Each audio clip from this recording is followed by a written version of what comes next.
Cool. So welcome everybody. My name is Danny. I'm with DC Bike Party, and welcome to Washington DC. Welcome to the National Bike Summit. We're really excited to talk to you about something cool we've got cooking in our fair city, and hopefully some takeaways you'll have from this might inspire you to do something similar, get involved in something similar going on in your towns. So first up, we want to do just kind of introductions, and we're going to start first, but then we're going to ask some questions of you all to have you introduce yourself as well. Okay, so I'll start. My name is Danny Lesh. I'm an organizer with DC Bike Party. My preferred pronouns are he and him, and in my day job, I work for labor union organizer. I'll go this way, Ken. Hi, I'm Ken Mayer. I've been a volunteer with the DC Bike Party for less than 2 years, I think. I've been a lifelong bike commuter, and let's see, and during the day, I manage ed tech for Georgetown University.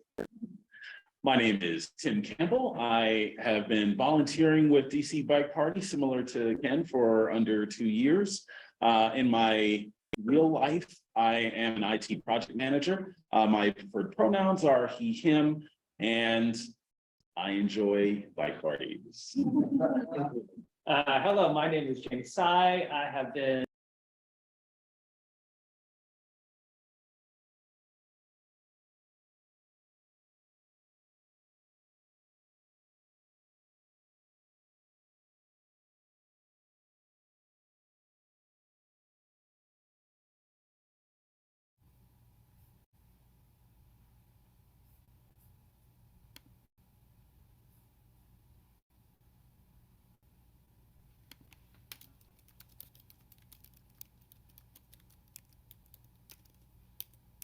resources than DC does. So I was born in the South, lived in the Midwest, in New England. I learned how to ride my bike in a town of 18,000 people. So if you would like to talk about ways that you can use some of the things we talk about to stay in your town, I'd be happy to talk about that. Cool. So that's the people in the front of the room. And I asked everybody to talk about what they do outside of Bike Party, just to highlight the fact that that's like a sliver of our lives. We all have non-bike, non-advocacy world, but we engage in this way, in a way that feels concrete and empowering for us. So now I want to ask you all a little bit about yourselves. And so if you're online, if you could hit the raise your hand button. If you're in the room, if you feel like raising your hand or standing up for these questions, go for it. there's a lag.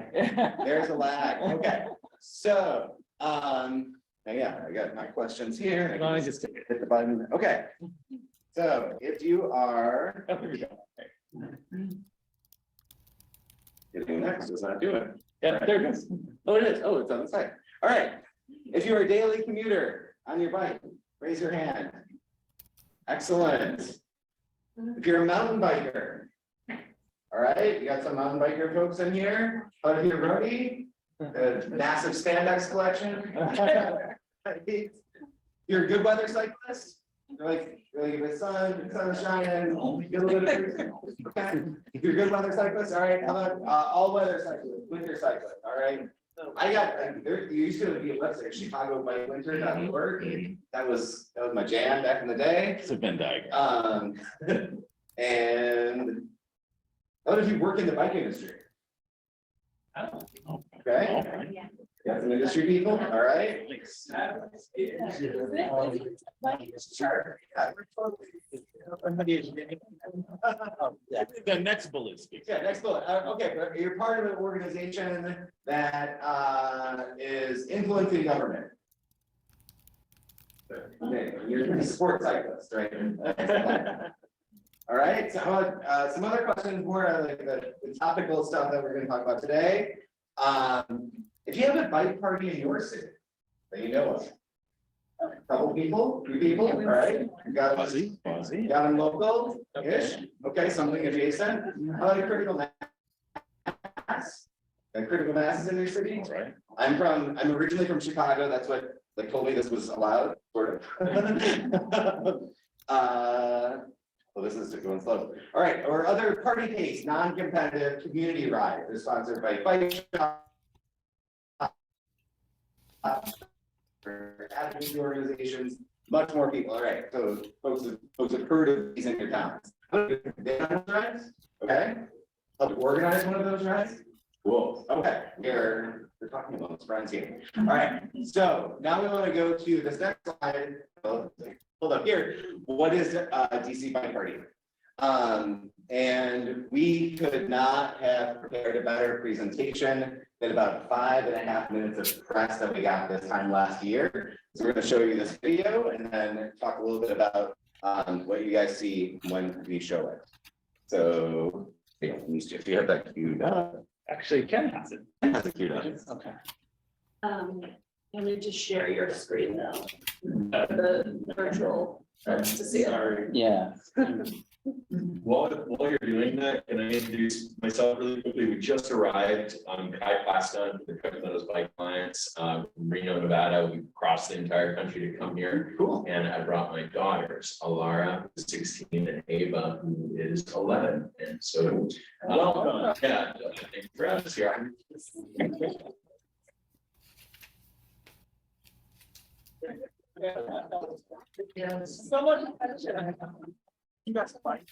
I brought them to the bike party because slow streaks probably is not as much. And I work for the state of Nevada, not doing bicycle stuff. Thank you.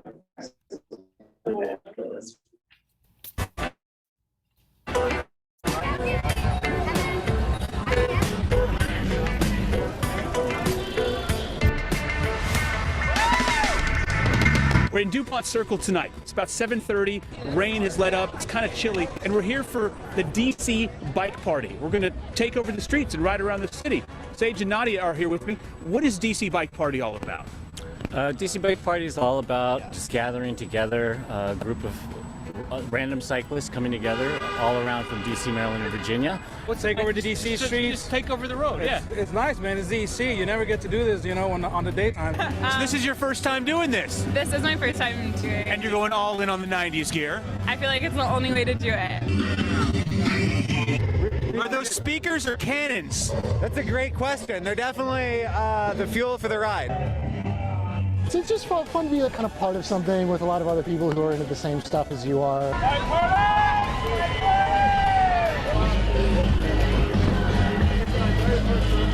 Seems like such a cool community to be part of. What is the vibe like riding around the city and just owning the streets? Extremely empowering. This is a wonderful place for first-time riders who are not that comfortable with urban cycling to come out and give it a try. It feels very, very safe to be in a pack. There's a wonderful, beautiful community feeling here. And there's always a theme, so we express ourselves a little. It's very fun. And I know it's 90s night. I spotted you because of the outfit. What's the story for tonight? Well, I'm new to DC and I need to make friends, so I literally went into Google and I was like, DC bike groups, and I'm not into like huge like endurance like spandex bro culture, so I love social cycling and I just wanted to like meet some people, and this seemed like the perfect environment. It's going to be, what, about 8-point-some-odd miles, I believe, for our ride tonight. We're rocketing down M Street here, just blazing into Georgetown. Absolutely owning the road. Easily 300 people out here on bikes. Coming into the heart of Georgetown right now, and we're going to head over the Key Bridge. I've got a microphone. I have no idea if this is going to work, but we'll give it a try. It's fantastic. I love it out here. This is my second time, but after the first time doing it, I just wanted to keep coming back. It's a perfect social pace, and nothing feels better than taking over the streets in the cars. Okay, well, thank you. I think this was probably a success. Oh, yeah, definitely taking over the street, but in a polite and respectful way. The whole thing is to celebrate biking, which I think is fun. Cheerful, energetic, kind of joyous. This is about my 9th in a row. Okay, so what draws you to it? It's just a group of organized bike riders, just the best people ever. They get spirit of adventure. All right, so I'm going to sum up where things stand. We're at the halfway point, so we've just pulled into the park here. It's been a night. They're going to keep going, but this is where I'm going to bow out. I've seen Batman on a motorized skateboard, Somebody just handed me a beer. This is truly DC Bike Party. Every month they do this. If you own a bicycle, this is where you should be. First of all, my apologies for the woman who so cruelly insulted your spandex bro bike culture. I know that must have hit you where you live. It was the perfect summation of this story, though. I just had to laugh. It was like the perfect soundbite for the story. But she's right, because this isn't a group that's going out there, that no one's challenging anyone, that no one's setting land speed records. I mean, you called it in the introduction sort of the fittest party in DC. It doesn't have to be. I mean, you're just out there at a slow conversational pace. I can't tell you how liberating it was just to be out there on the streets. I mean, imagine taking a bicycle right now, going out on Mass Avenue, and just, you're literally taking your life into your own hands. You could end up a pancake on the side of the road, right? It was just completely cool. They're celebrating 10 years of DC Bike Party later on this year. That was also, you saw a first in that story, my first ever interview while on a moving bicycle. There you go. I felt like one of the people at the Kentucky Derby who rides up to the winner on a horse. It was just completely surreal. Now, we picked today to do this story because the next DC Bike Party is actually going to be on Friday night. Awesome. So 7:30, they'll meet in DuPont Circle. This one's called the Cherry Blossom Chase. They're going to head out at 8 o'clock. They put a route map up the last time of where they're going to go. They haven't done that yet, but I have a feeling the Cherry Blossom Chase, I mean, they're going to be probably doing Haynes Point, Ohio Drive, right around the Memorial and Tidal Basin. That is one thing that I've enjoyed about them is the themes. Yeah. And if you haven't followed them on social media, they have posters up where whether it's disco or whether it's Halloween, they get really into it. My question, and then, by the way, they've been very participatory with us too when we talked about them. They, volunteered to help fix my bike. Who's in charge? Who is in charge? It's just a loose-knit group. I mean, Okay. there's no like pecking order. I mean, they have folks out there that are blocking streets, and they sort of loosely organize, but there isn't this just massive organizational power structure. It's a loose group of people who like to ride and like to have like-minded people out there with them. That's how you survive. Longevity Yeah. is looseness. Shout out to our contributor, Aaliyah. Too, Yeah, for she's the helping one us who with brought us the story. And listen, we want to hear your stories as well. By the way, upwards of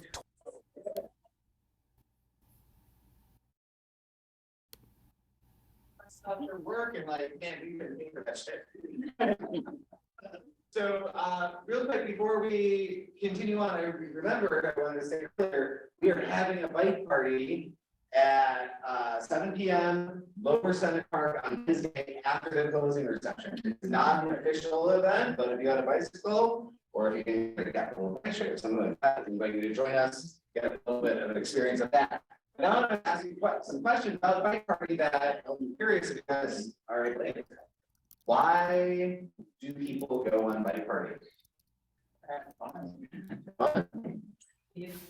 For community. Sometimes to ride safely in a group. Ride safely in a group. Make friends. Make friends. Yeah, it's easy to sort of new people in town, but do something. Yeah, new people, meet new people. It's just a show of force. Like often see people in Pittsburgh where I'm see one or two people every couple of minutes. And we'll say use the bike lanes, like we bike, no bikes in town. Sometimes you get everyone together and you really show force and show this isn't city. Yeah. Liberating. You doing that? That's right. Impacting lives of people, guys. Yeah, absolutely. Cool. Who's it for? Everybody, right? It's all for young people, old people, white people, black people. Right, everybody. Where do we go? Where does the bike party go? Please pick up on that. Around. Communities. We have a different route every month at the same starting point. We get to different parts of DC. We get to like magic sauce here, like in different parts of your city, exploring, taking advantage of the two wheels and some relative nimbleness of our mode of transportation. So last question, I want you guys to think about a little bit aloud, if you wouldn't mind. What could an event like this do for bike culture in your town? I'd like to hear from somebody who doesn't have it in your city area. You still raising it. It brings out all kinds of people that may not, like that one lady said, it may not ride on the street otherwise. And it just, I mean, it brings the excitement, and it also, I think, hampers some of the negative. People, that they don't take it. I think We saw them silent. Yeah, We saw families on. yeah, they're going, yeah, cool. This isn't just a bunch of percentage. Yeah. Isn't that? Yeah, I was just gonna say, you know, culture is defined by the things that you disparage and the things that you celebrate. And so the more that we are out celebrating biking, the more we are actually normalizing it as a cultural value. So I think that is the number one thing about it. Yeah. Creating a space for people who are not advocates to feel some of the power and some of the reasons why advocates do their work. And people in a space for advocates to show up and talk to those people also. So the sound element is, I hadn't thought about it, but it's big, you know, and people yelling and bicyclists, when you see them normally, they're just quiet and one may way to another or whatever.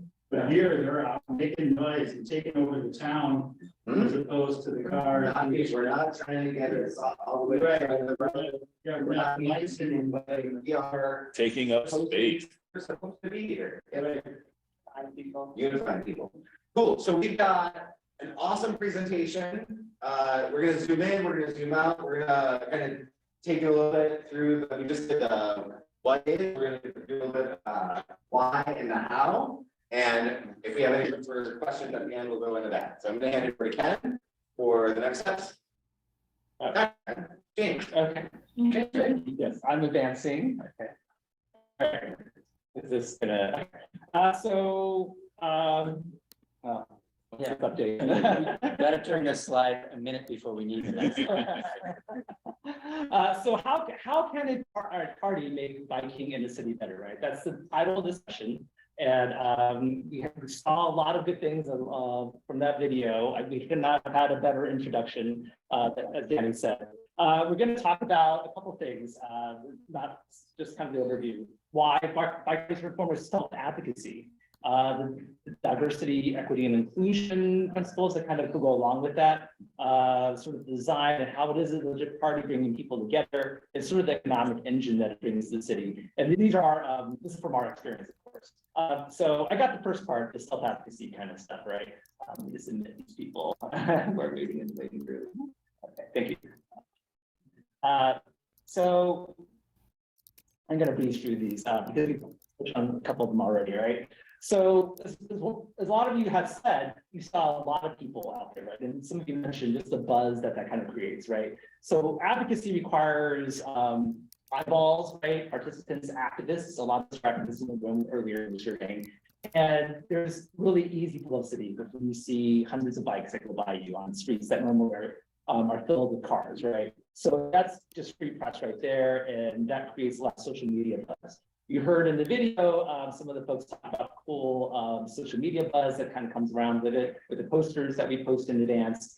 So that, again, people seeing bikes, the positivity, the message that comes around. So it's like a self-form of advocacy, again, of that messaging. Also, it introduces newer bicyclists to infrastructure that the city can offer, and also the lack of infrastructure on the same time. That we'll see in a second when this slide ends. Okay, there we go.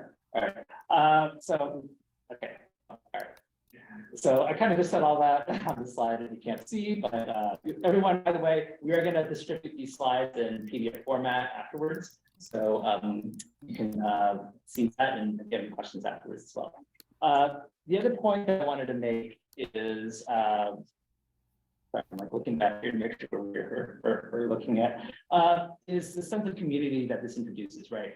So I also was not a biker 10, 11 years ago. I was uncomfortable biking the city. I had started a job downtown here on K Street, and I lived in Arlington, and it occurred to me that biking could be an option, really, until I did my first bike party, and then I started being comfortable, as some of you guys said.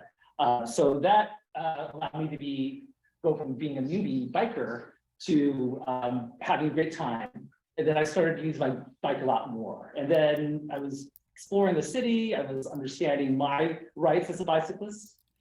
Then I bought a second bike. And then I started to recruit other people to come into the bike party. And I really became kind of an advocate in that sense of also spreading the love of bikes to people that might otherwise not have thought that bikes could be part of their lives. So that's kind of the community and advocacy also there. Like we always want to like include other folks to be other activists and advocates, right? We'll talk with other people, talk about community and partnerships that we also do. But I also wanted to, another form of self-advocacy that I mentioned was kind of the challenges of the infrastructure, right? So on this screen, which you will see in a second, is a map of Washington, D.C. This is just a screenshot of the District of Columbia, right? And it's a bike map. You see a lot of cities, there's just a lot of dense bike trails, bike paths, bikeways in the downtown core. So when we go on our test rides, before rides, we like to check out just to see the infrastructure. So we're talking about the potholes or the wideness of the streets, the ability to lock up bikes at the endpoint. That's what we sort of mean when we talk about infrastructure. And we're able to strive to see how that looks across the 4 quadrants in DC.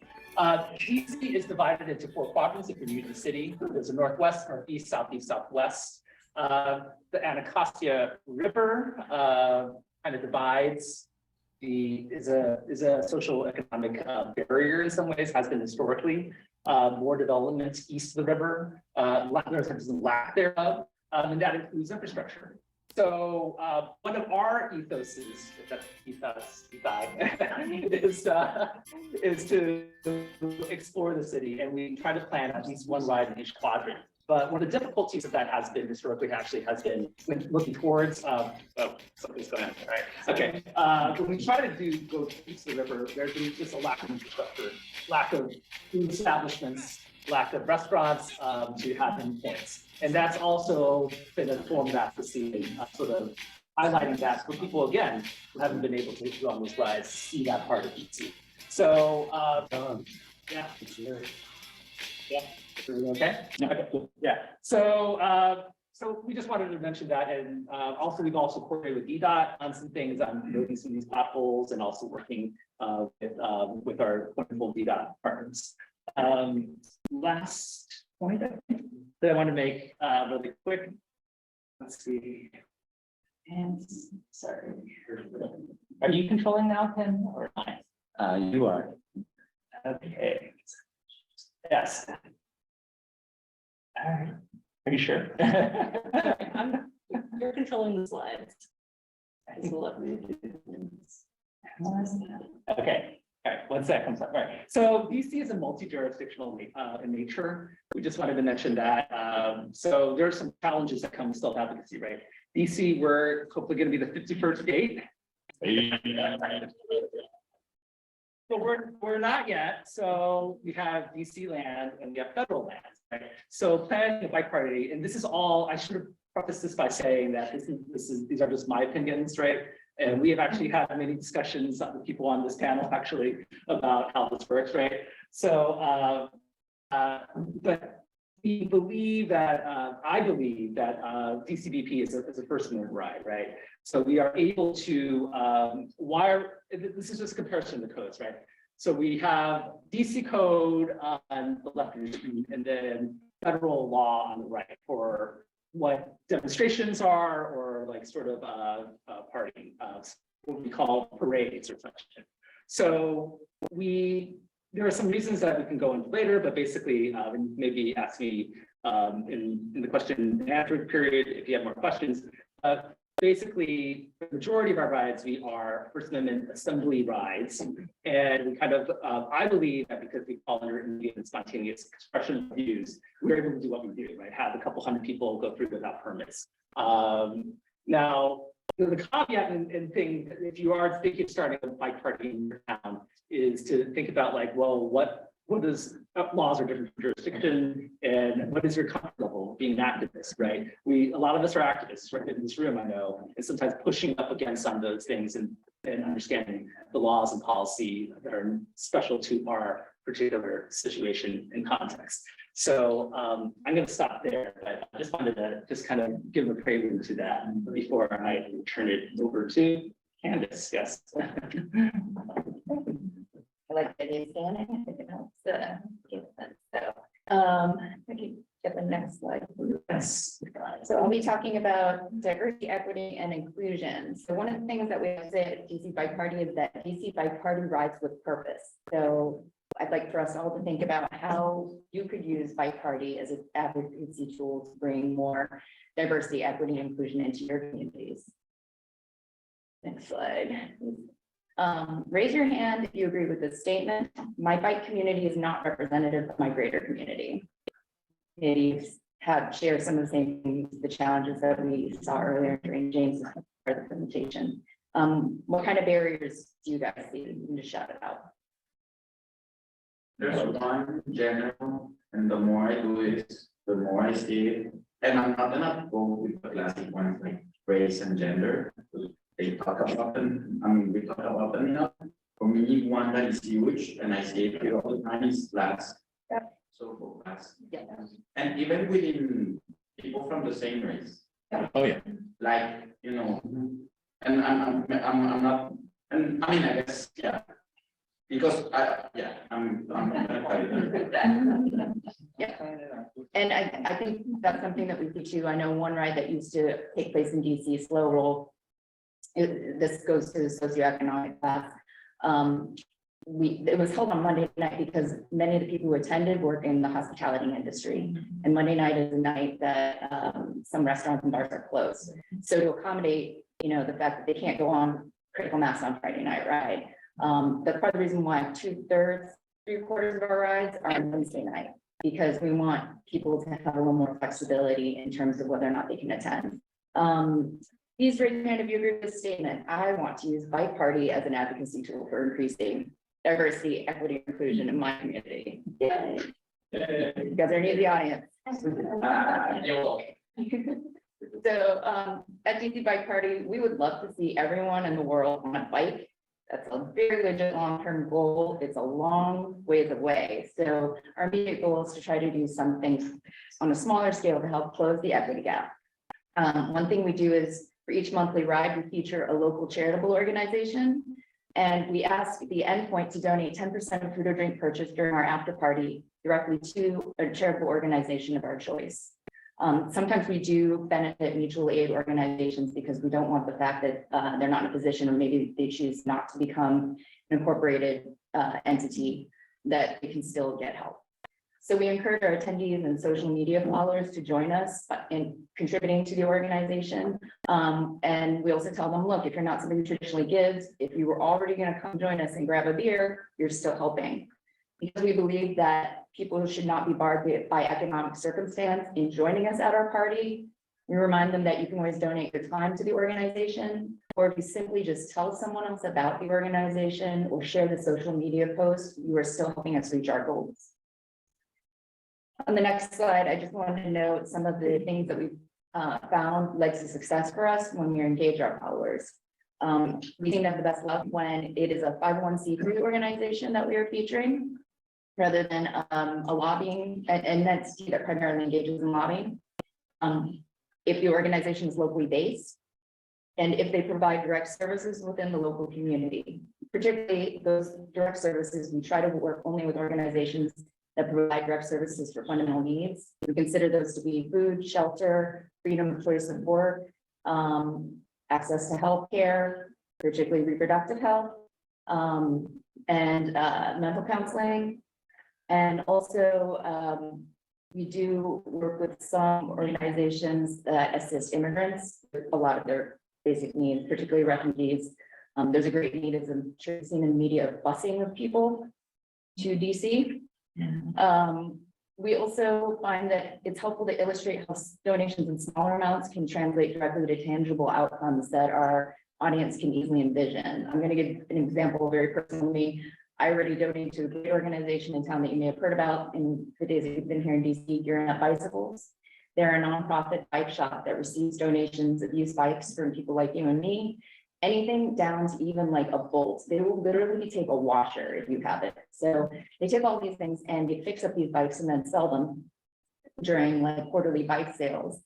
But the main reason why they do this is because they use an opportunity to teach youth from underserved areas of our community, ones who don't have exposure to bikes, who don't have parents who can buy them a bike or take them bike riding or teach them how to ride a bike. And after the kids work on 5 bikes that are then sold during those sales, then they're allowed to choose one of the bikes for themselves and they're taught how to fix it up and then they get to take it home. So for a lot of these kids, this may be their first bike and the only bike they get. For the ones that are interested in continuing to learn more about bike mechanic skills, they can try for a paid internship. And then the organization Gearing Up works to try to place them in bike shops in DC so that they can help them have, you know, long-term employment. So I went to the website because we wanted to feature them for our birthday ride because it's the cause that's closest to our hearts. And the landing page said, we need $75,000 for a new roof. So somebody walked up to you and you didn't know anything about them, what organization, and it had nothing to do with bikes. You may not be likely to pull your wallet, right? Or to tell somebody about it because it seems a little bit insurmountable. So I asked the executive director, is there something that will go directly to the kids, something that they will benefit from immediately? And can we make it at a lower donation point? So we were able to, in the second year we did this with them, fund 2 one-week-long youth bike mechanic skills clinics, which will benefit 20 to 24 DCU. I think it helps a lot when you can see exactly what even donation amounts of $5 or $10 can do. And in the appendix, there is a slide that gives another case study of an organization we work with where literally $5 will buy you a bag of mulch, and that'll help teach kids, you know, the opportunity to do gardening for the ones that live in sort of gardening deserts, food deserts. And so next slide. I didn't catch how many people rose their hand when we asked how many people work for a local government. Is anyone here from their Department of Transportation perhaps? Awesome. Okay. Do you know what Open Streets is? Yes. Okay, perfect. The rest of you, have you heard of Open Streets in the concept? Nice. Okay, so the first year we were asked to lead a ride to Open Streets, and that was a lot of fun. And then after, when they brought back Open Streets after a bit of a hiatus, we saw on social media that they were holding one, and within 24 hours, we had brought a box of t-shirts and sort of crashed it. We found a unassigned tent that was within their office's area, and we took it over and we're right by the LGBTQ tent, which was awesome because we were promoting our June Pride ride. And someone from BDOT came over and saw us and said, hey, you're here. So you could submit for a budget and get funding to be here. We said, really? We are interested in that because we're completely self-funded. And when I say we're self-funded, the stickers that you mixed up that we had on the table when you first came in, those were paid for by James, I believe, who ordered them. So, you know, a lot of times the stuff that we have in volunteer t-shirts, we don't want anyone to not participate because we don't have a uniform. We pay for those, so new volunteers can join us. So we were able to apply for funding, and we got an awesome tent banner, as you can see there. And we got signs, and then we progressed to expanding our activation zone, and we developed a bike trivia game with prizes to help teach adults and kids about, you know, things like ABCs of bike maintenance. And for those who are already familiar with that, we sort of quizzed them. We had our link tree printed on a piece of paper, and we just asked them to tell us what's our motto on this piece of paper, but also so that they would get familiar with our social media and then join us on rides and consider also volunteering with us. I'm going to skip this next one because I want to be conscious of this time, but it is a slide that some of you might find interesting if you're figuring out how I can do some of these things, like lead people to, say, Black-owned businesses and things like that, or work with a local bike shop because I need a little more support, help with marshaling, or some of the, you know, the mechanic checkups that you do at a ride at the start. And I am going to close with this. We feel that the possibilities are endless, and we hope you're continually inspired as you work within your communities to try to increase DE&I. And please check out our appendix slides if you have a chance. We have a list of the charitable organizations that we like to work with and some other resources. Thanks. Just moving on. Just want to cover a couple quick things on the slide that I'll just keep talking and eventually you'll see what I'm saying. Just very quickly about the attendee experience, or what we call simple UX or user experience. Just a few things that some of which you've already heard. Less is more, and that goes to the format, keeping the format as simple as you can. People can just, for our DC example, they can just show up and ride. There's no registration, there's no hoops to jump through. You can literally just show up with whatever your little vehicle is, pair of skates, and participate. Keeping the marketing catchy, simple, easy for people to just say to their friends and remember, right? That helps to make these things sticky. The guidance, we try and keep it as simple as we can in terms of the basic forward guidance to people, keeping it inclusive, keeping it safety focused, right? These are things that will not only make it easy for people to remember and feel like, okay, I can participate, it's not too hard, but make an increasingly diverse, wider swath of people feel welcome, feel safe. Because, right, perception of safety is one of the barriers to entry to bike spaces, right? Number two, less is more is number one. Number two, grow your core, grow those volunteers, right? Making it as easy as possible for your volunteers to get involved. Like Candace said, we don't charge new volunteers for our t-shirts. We're lucky enough to be in a position to do that at our level of maturity. Volunteer roles, particularly if you're starting off or thinking about starting your bike party, try and keep those volunteer roles simple. You don't necessarily need, 6 or 7 or 8 different kinds of volunteers when you're just starting out in a small to mid-sized town. And number three, keep your ear to the floor. Really try and listen for, and even solicit feedback. Here in DC, we're lucky enough, we're a mature enough group that we don't really have to go out and solicit feedback. People are very comfortable with telling us exactly what they think about their last experience. And we love that. We try and listen to that and take those things into account. And we're constantly kind of churning ideas back and forth about how we can make the experience better and more inclusive. And just really try and be flexible, right? You want to hold onto this vision of a bike party, but not hold on to it too tightly that you squeeze out all the good stuff, is how I like to think about it. And so that's just thinking about the user experience. A couple notes on, for our next slide here, what makes it a legit party, right? So in one of my other lives, I am a professional DJ, and I can just co-sign some of the ways that DC Bike Party really does it well. They rock the bells, they rock the decibels. You always want to really try and keep your sound system, however you're bringing the music side of your bike party, you want to be maybe the loudest one there. And not just, it's not an ego thing, but it really is about logistics. It's about being able to control the atmosphere, right? You want people to easily know where you are and follow you around. You're also kind of branding yourself as you're moving through the throughway spaces. You hear music, coming down the main thoroughfare at 7:30 p.m. Oh, that's, so-and-so bike party. Oh, I guess that's the thing. I think I heard that last month, right? It starts to get into the zeitgeist of your neighborhood. A few notes here, just in the interest of time, on music selection. I mean, these are basic things. You don't have to be, a music geek curator. You don't have to be a DJ or anything like that.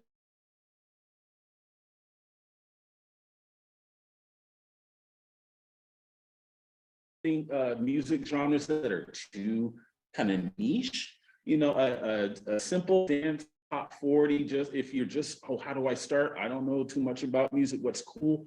Dance playlists available on Spotify, YouTube, or Pandora. Keep it to like 100 beats per minute, 130, and keep it moving, right? It doesn't have to be that hard. And lastly, just a note here on the next slide. The economic engine piece of this is something to really keep in mind when you're trying to advocate and you're trying to think about partnerships, right? Understanding that bringing a bike party to your community, if you haven't thought about this already, it really can engage as an economic flywheel, right? When you are looking for places to bring your party to end the party for the night, right? And I think if we have time, we'll talk a bit about the overall structure, the arc of a bike party. Where you end is often about partnerships. Like you're looking for a space that can accommodate a group of your size that will be okay with having, you know, a bunch of like party type folks show up at 9, 10 o'clock at night. Well, that can be a boon to individual businesses and business sectors within your community, and can, when packaged and presented effectively, can really make the idea of a bike party moving through your neighborhoods increasingly attractive. And that's my time. Pass it on to Ken. We're getting the hook, I think, Amelia, sorry, not All right, very good. We have 5 minutes. Yeah. Yeah, hi. We're going to talk about volunteers and how we put it all together and what, you know, who are the magicians behind this thing. We have we direct people who are interested in volunteering to a Google form. They sign up. We've got about 200 volunteers on that. But that's not, I mean, a lot of people sign up and have never come, or just, you know, so we have a core group of about 20 or so active volunteers who are doing the behind the scenes planning before the ride. And we, you know, we rotate in and out. I mean, DC is a transient town where people come in. So we get a lot of, you know, we have, you know, a Swede, a German, you know, we have a variety of people who are coming in town for a short amount of time, and they want to be in the bike party as participants or as volunteers. But that basically means also people cycle out. So we lose volunteers. I think all the founders are now gone off to different places, not better, but different. But yeah, and so we are constantly losing people and cycling them in. We do have people working on, usually if a person is moved by a particular theme they want to do, then they will offer to sort of be the lead person to delegate responsibilities, or they want to go to a certain place. I'm in Glover Park, which is close to the highest point in DC. So I wanted to do a ride there, which really we don't usually do the hills. So we try to do that like in the freezing months, and only the hardcore people show up. And we are big. You know, now we're getting really too big. When he says we can find a venue to accommodate us, you know, this year we've been having rides over 1,600 people, and you know, maybe only a third of the ride actually stay at the bar to drink. That's a Wednesday night anyway, and they're already far away from home and have to bike back. But you know, it's hard to find spaces that can hold us. It's hard to find roads that can hold us. We're not riding on bike lanes. We are taking over the streets. One of the Aristotle was describing when he's describing the mysteries of Demeter, where overall says the important thing is not to learn something, but to see and experience the spectacle. And so the real lament I have is we did not show you slides of hundreds and thousands of bicyclists taking the street. You saw a little bit there, but I really encourage you to look for it. It's a different thing, and that's one of the wonders of this. We are an advocacy ride where this grew out, the DC laws grew out of the mass arrest in 2002, 2003, and the protests of the Iraq War. And so that's why the police have completely changed their attitude to this, and they're helping us out and working through this.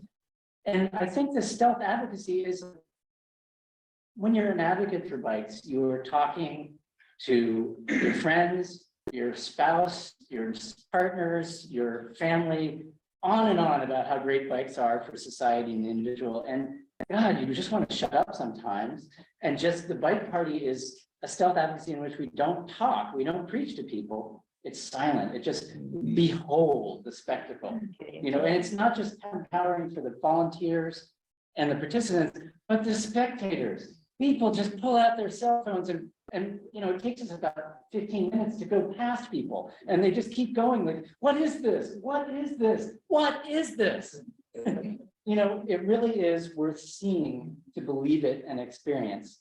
So I'm not going to talk that much about volunteers. You got, next slide, please. I gave you that. Yeah, sorry. Yeah. Yeah, I'm gonna say, so this is a way to energize people and get volunteers to come back. And it's kind of like, we rotate in and out. We try to be intentional about our volunteer energy. People will retire in and out.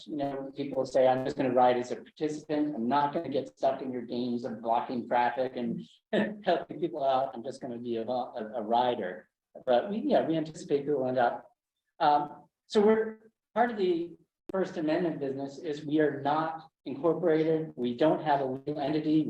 I don't know these people. Right? Not, so Baltimore Bike Party is an established nonprofit, but others can do what they do, but we don't announce things in advance. This is kind of like part of our spontaneous protest belief. But I really encourage you, talking about bike party is one thing, but seeing it is another. So we're going to give you a mini experience of a bike party on Wednesday night after the lobbying. Get your bikes. Again, when the newscaster said, anybody who has a bike should be there. No, you can also bring a bike from many different organizations that rent them out in the town. There's no stopping. So please join us on Wednesday. And there it is.